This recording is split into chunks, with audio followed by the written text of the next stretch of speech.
On Tuesday night in our nation's capital, the Democrats had an opportunity to start recovering some of their credibility.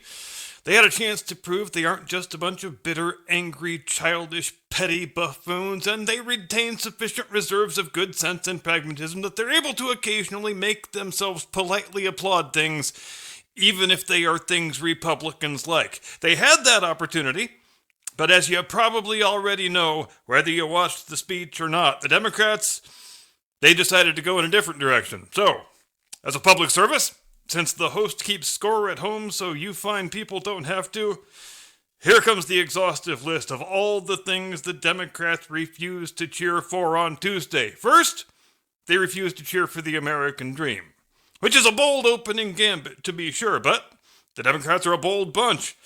Then they refused to cheer when Trump read out the vital statistics for just how badly he kicked their asses in the election in November, but I guess we can give them a pass on that one. Then they didn't cheer for the poll results that say most Americans think the country is headed in the right direction. Seems like a strange thing to not cheer for, but moving on, they refused to cheer for George Washington or the Border Patrol, and I guess we shouldn't be all that surprised by those two, but the Dems, they were really hitting their stride at this point, because then they refused to cheer for violent criminal thugs being deported from this country in which they are unlawfully present.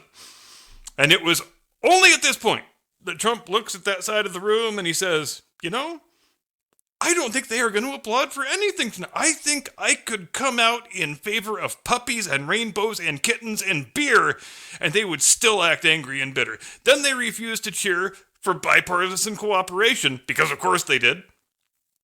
Following that, they refused to cheer for rolling back onerous regulations and policing government waste and corruption. Too bad they didn't start one of those fun little wokester chants they like to do, like, hey, hey, ho, ho, end corruption? Oh, hell no! Next, they refused to cheer for federal workers having to report for work at their actual workplace. I know, the cruelty of it all. When you've been innocently pretending to work in your jammies for the last 4 or 5 years and some mean orange bastard makes you get dressed and drive to the office if you wish to continue receiving a paycheck. Then they declined to cheer for English, do you speak it, motherfucker, becoming the official language of the United States. Then they didn't cheer for the Gulf of America. Then they didn't cheer for Mount McKinley. Then they didn't cheer for the end of workplace DEI in the federal government. Then they didn't cheer for big hulking dudes being barred from inflicting traumatic brain injuries on teenage girls in female sports.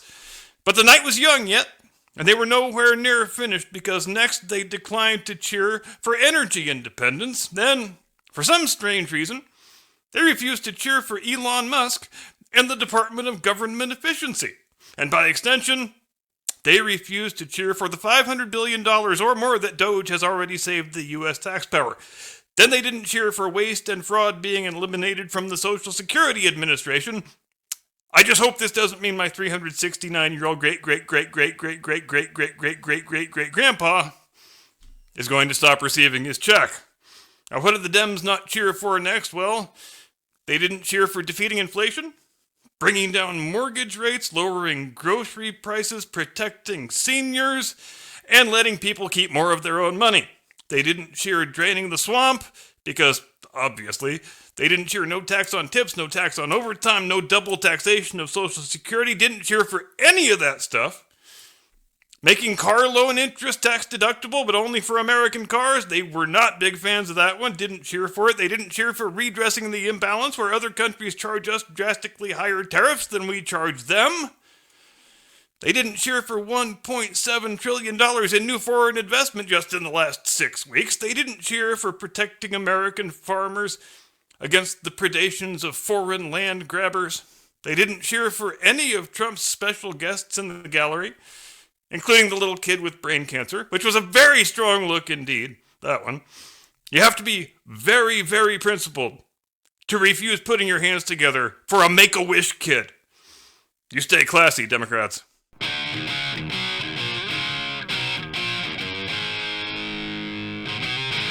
From high atop the battlements of Castle Curmudgeon, where the mutton is tasty, the meat is cold, and the women have gigantic tracts of land. Good evening, Mr. and Mrs. America, and all ships at sea. Welcome to the program. I am your eponymous host and humble servant. And if you thought we were finished, with the list of everything the Democrats pointedly refused to cheer for. Well, you thought wrong, my friend, because we've still got maybe more than a third of the speech left. So where were we? Oh, right. It was the part where they scowl angrily at little boys with cancer. After that very glorious, very dignified moment, they refused to cheer for the bravery of the Border Patrol. They refused to cheer for the Lake and Riley Act, which stands to reason since they all voted against it. And in so doing, they took a bold stand in support of the right of actual homicidal maniacs, honest-to-God, cold-blooded killers, to always be turned loose as quickly as possible before they fall into the hands of La Migra. Because that is the principle that today's Democrats have chosen to embrace. They have selected this as the political hill upon which they would like to perish, or so it seems, along with the hill of big hulking dudes must allowed to be played to play women's sports. They've got one foot firmly planted on each of those hills, continuing to crown themselves in morally virtuous glory. Our Democrat friends then declined to cheer for the renaming of a nature reserve after a 12-year-old murder victim whom they did very much to help make dead. And this next part, in the opinion of this reporter, it might be where they made themselves look most repugnant of all when President Trump said, and I'm paraphrasing here, at Tren de Aragua and MS-13 and all the rest, all the prison gangs and drug cartels that your idiot president welcomed into the country with open arms the last 4 years, they are foreign terrorists, just like ISIS. I have officially declared them foreign terrorists, just like ISIS, and we are going to wage war upon them on the land, sea, and in the air until every rat bastard in every one of those organizations has punched his one-way ticket to the gates of hell, courtesy of the righteous fury of the United States of America. But the Democrats decided they're not down with any of that. They're either staring down at their feet or smashing out some angry rage tweet with their quivering sausage fingers or holding up those very bizarre little auction paddle looking signs. What the hell was that about? I don't know. Have none of you people ever heard of the goddamn internet? Because if you've heard of the goddamn internet before, then you know it's a bad idea if you're a public figure to ever be photographed holding up a sign, since it is a fairly simple matter, so simple even I know how to do it, to scrub out the original text on the sign and replace it with something far more embarrassing. But those stupid little signs, they were actually very instructive, and for reasons that certainly were not intended by the people waving them. I'm talking specifically about the one that said, Musk steals. Because you know what that is? That is an open admission of every bad thing that you think about the government. That is a major political party saying right out loud, but not really meaning to, because they are far too dumb to be self-aware, that they view your money, all of it, as their rightful property. And when someone like Elon Musk has the temerity, nay, the unconscionable moral turpitude to expose graft and fraud and waste and corruption and all manner of other administrative malfeasance in the government, your self-styled rulers in the Democrat Party, they view that as themselves being stolen from. To the extent that they sometimes allow you to keep a few meager scraps of the money you earn, that is because they are so caring and generous. So if they slap you with a 65% income tax, they view that as them giving you a gift of 35% of your gross income. And don't you dare get any ideas about sniffing around any of those lavishly funded Democrat-affiliated NGOs that get hundreds of millions, sometimes billions of dollars, hi Stacey Abrams, in taxpayer funding for doing things like, let's say, improving educational outcomes for indigenous communities in southwest Bolivia. And you'll notice this was a recurring theme with the list of all the items the president read out during the speech. These things all have names and descriptions that are unverifiable and unfalsifiable. And don't think for a moment that that isn't by design. Because it is. Because if I give your fake NGO, let's say I give you $30 million, and I bury that line item so deep on page 3,000 of that $1 trillion omnibus bill that nobody ever notices it or cares because it's just another piece of flotsam in a vast bottomless ocean of pork, there's no way any future investigator can prove I didn't spend that money on that thing. All I have to do is produce one indigenous kid from fucking southwestern Bolivia who had an improved educational outcome. Bob's your uncle. There's your accountability. I'm clean. Meanwhile, the bulk of the actual money, it travels through a labyrinth of other corrupt, fake NGOs, fake LLCs, shell companies.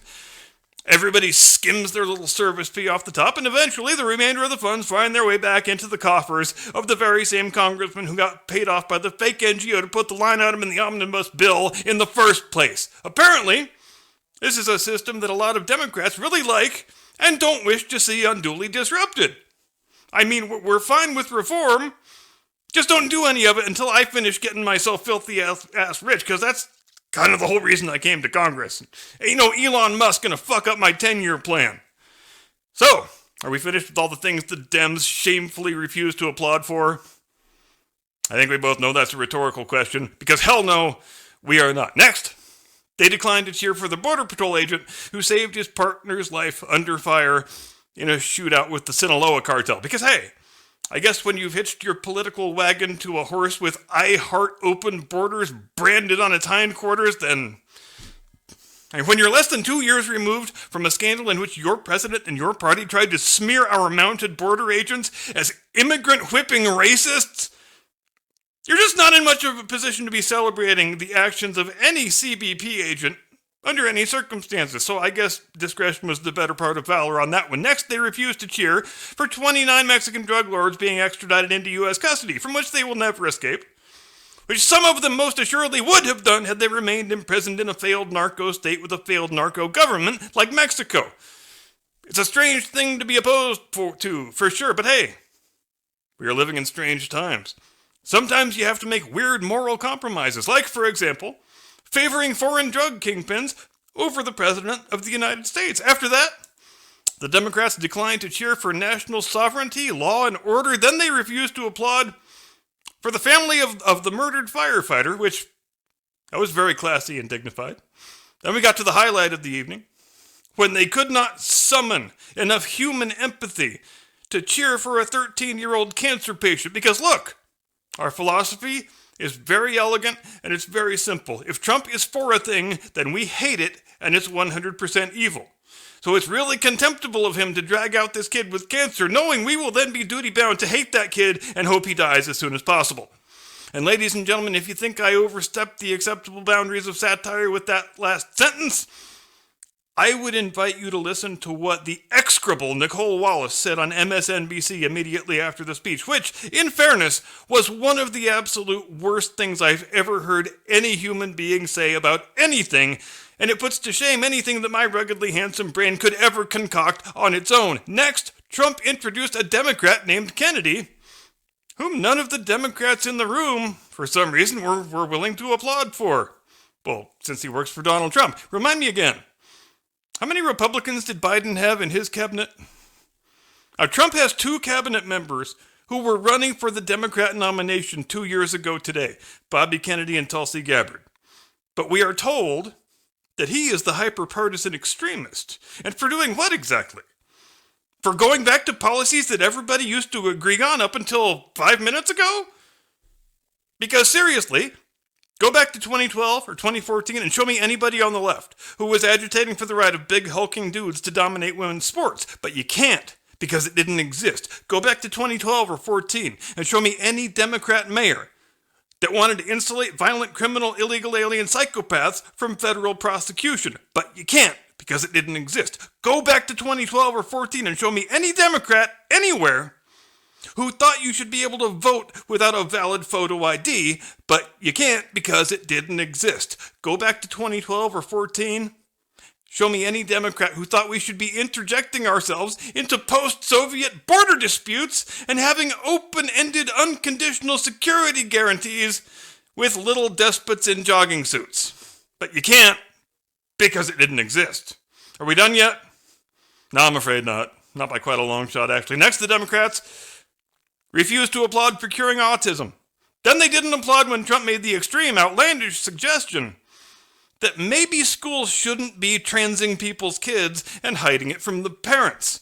Speaking of things that didn't exist 5 minutes ago, there's another good one. Then the president said a thing that, for some of the Democrats in the room, might have been the most outrageously offensive thing he said the whole evening.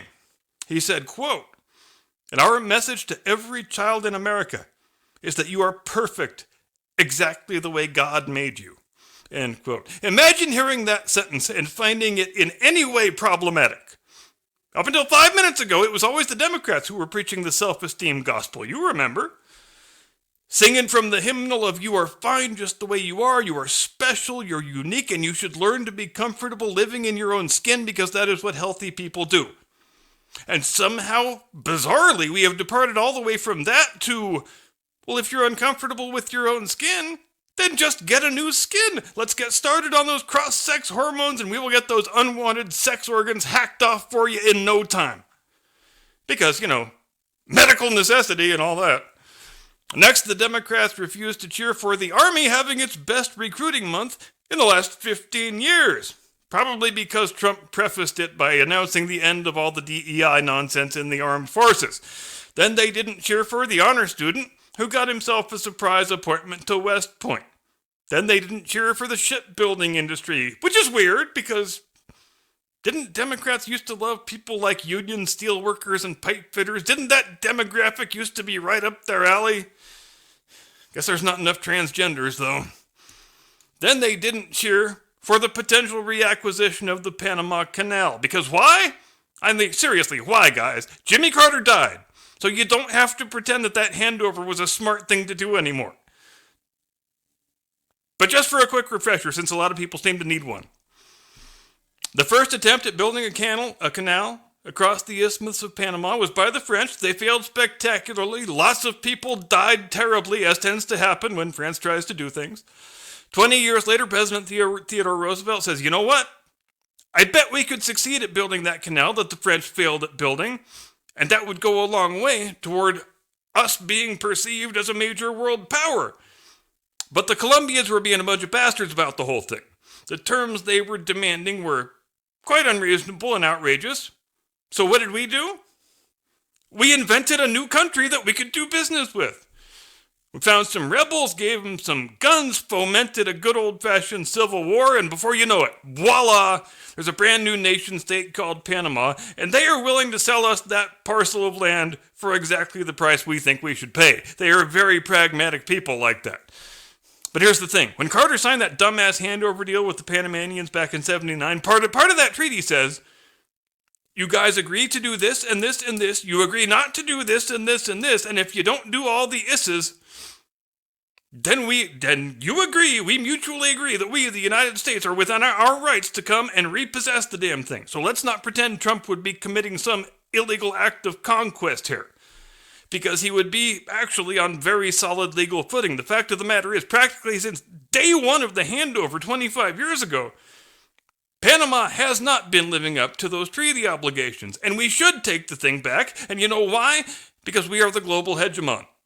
And part of the global hegemon's job is maintaining freedom of navigation on the high seas. And if the Panama Canal were to fall into the hands of a hostile power or a bad actor, either in whole or in part, that freedom of navigation effectively ceases to exist. The Panamanians have had a quarter century to show themselves capable of doing the job that we did for the previous 80 years. And it hasn't worked out. That happens sometimes. But it is not Donald Trump's fault. But you know what really jumped out at me as I was watching this speech the other night? And the simultaneous slow descent into madness being undergone by the opposition party, I was fascinated by watching the behavior of the male Democrats. As we know, liberal politics, really all politics to some extent, are dominated by female views, female perspectives. Their messaging is tailored to appeal primarily to women, which is why you have all the constant spurious appeals to emotion. And when there's an event like this, the Democrat women always come up with some series of lame stunts that are designed to make themselves the center of attention. So they've got their matching colored little outfits on. They're waving their dumb signs and their whiteboards. And what are the male Democrats in the room doing that whole time? They look just like every cuckold husband of a domineering liberal wife you have ever seen.